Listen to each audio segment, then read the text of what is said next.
I'm going to introduce you to the head teacher of St. Matthias School, who has been an absolute star in terms of support, and I'm going to hand it over.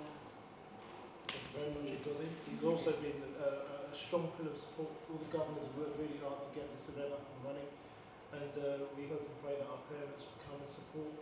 And if they can't come, then they'll support us in donations, which they've already been doing. But it's a very noble project, and in this year of Abolition 07, you know, it's nice that we're trying to do something to raise a profile in terms of a whole Black Hall of Fame, but also in terms of issues to really look at how children can reconnect with the severance that's happened over the years. There's been a real brain drain of things, and we need to get that connection so that we can not be described hopefully in future generations as being the damaged goods, which some orators have said, and you know, the way we've missed out so much. So I've learned a lot over the last couple of years, more so in the last 3 or 4 months, and in my own research into Black issues and underattainment especially. But it's really nice to see so many people come to support, and you've all worked hard on your own field, so it's a pleasure. It's an honour to have you. Thank you very much.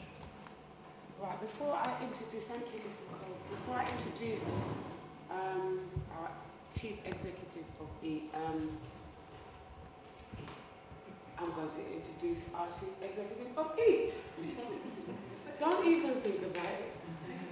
Let me come out of it, because I know Patrick's having something to eat, and I think it would be, excuse me, rude for me to stand there and talk while he's doing that. First of all, I'd like to say thank you to everyone for coming this evening.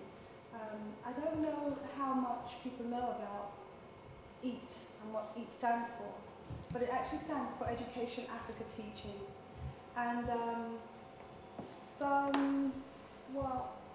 Ngozi actually is my blood sister, same mother, same father, which some people don't know that.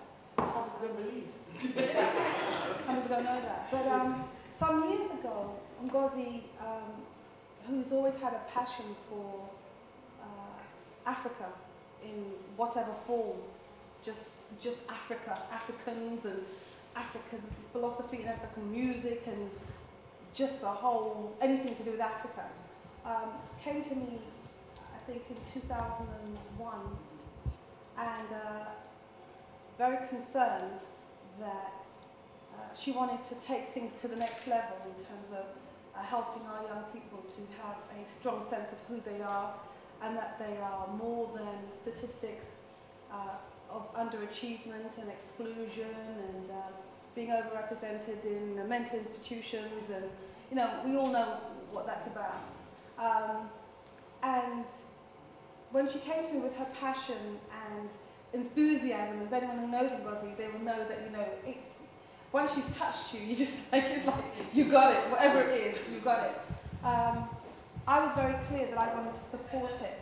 My area of research actually is social inclusion, so it's not in conflict with what I do professionally anyway, but to have what I call an initiative, I don't call it a project, because projects begin and they end, and I don't see this as something that ends.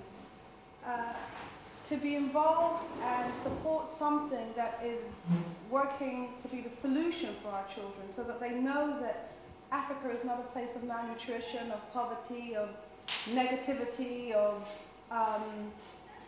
disease, but it's a place where richness has happened, and that they should be proud to be connected with their African self and not claim anything else without realizing actually the fundamental thing is that you come from a place called Africa and that you should have a relationship with it. We then sat down and worked out how we were going to produce a program that would work and wouldn't be something that just passed away as an enthusiastic suggestion. So we thought that we might get the support of various people who had money, and we kept being told that people have money and there's lots of money and you should go and get it. And the minute they knew that we were talking Africa, it seemed to be a problem.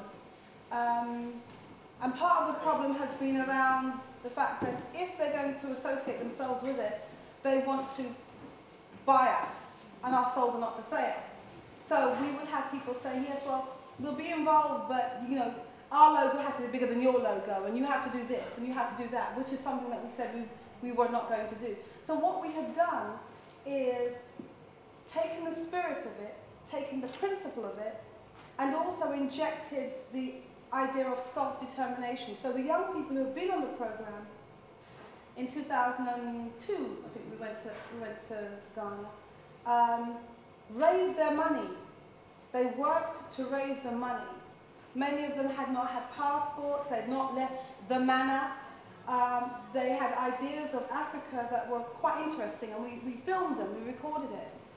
When they arrived in Africa, in Ghana, we filmed their response, you know, the surprise, the fact that there were buildings and cars and institutions and computers.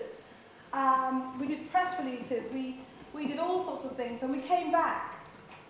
So they got involved there with their peer groups, they gave back. It wasn't a case of just going there and taking. They took and they received, the kind of principles of my art, where it's important that the energy shifts. We came back, they gave back. They've been doing workshops in schools, and I don't know if any of our young people are going to speak today. It would be really great if they are. Yes. Who went on the first trip. Then we also travelled to Barbados in the Caribbean, and we also travelled to the Gambia. In all of those journeys, what it has been important to do is to let the population there know that we, Africans in the diaspora, want to know about Africa, want to connect with Africa. We're not tourists, so we don't do the tourist thing. It's an educational initiative where we are learning about the things that we were not taught in schools, and we are teaching about the things that they were not taught in schools. So the relationship has been quite powerful. We've taken part, we've been invited by the government to take part in rituals there when they are marking independence and emancipation and other things. And out of that visit, I think the visit that we did to Ghana, there was something that had struck me some years ago, which was I saw that in the rituals that had been happening over the years, the caskets that were being brought in were from the Americas. You know, the Africans who were buried in the Americas symbolically were brought in caskets. Africans who had made the transition, who were in the Caribbean, were being brought in symbolically in caskets. But the Africans in Europe, there was no casket. And I looked for the casket and there was none. And we raised this as an issue, which they took on board. Now, I'm not going to say very much more, except for the fact that tonight and this trip has very little to do with me, in actual fact. And for me to stand up here and say, oh, I was up late producing this and doing that, would be a complete and utter untruth. The reason why tonight is happening and the reason why much of this is alive in the way it is at the moment is because primarily the spirit of Ngozi. Primarily. Yes, I head up, but I head up almost as an advisory role, as a figurehead. Ngozi is the one who beats the drum. Ngozi is the one who goes without. Ngozi is the one who won't let it drop. Ngozi is the one. And she's been fortunate enough to be joined by other sisters and brothers, but I know that there have been sisters over the last few weeks and days and months and hours who have just been working to make sure that the trip that we do this time around, which is 5 years since the original trip, is a powerful trip. And I want to give thanks for the work that they're doing. You know, without their work, I know that we wouldn't be where we are today.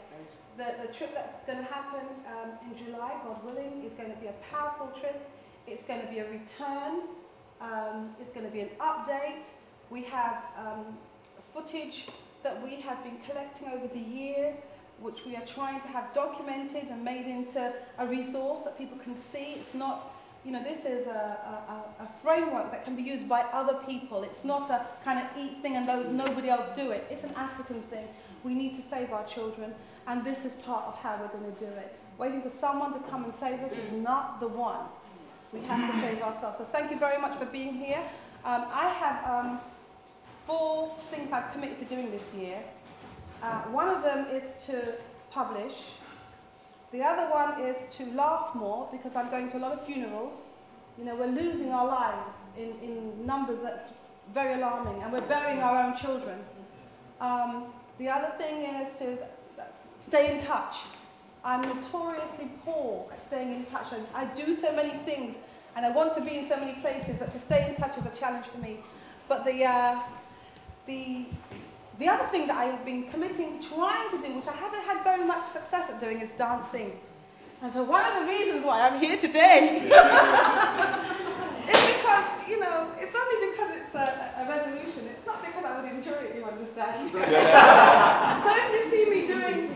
if you see me doing something that resembles anything, don't ask me any questions. I'm just trying to hit my objectives. Thank you very much for being with us this evening. Thank you.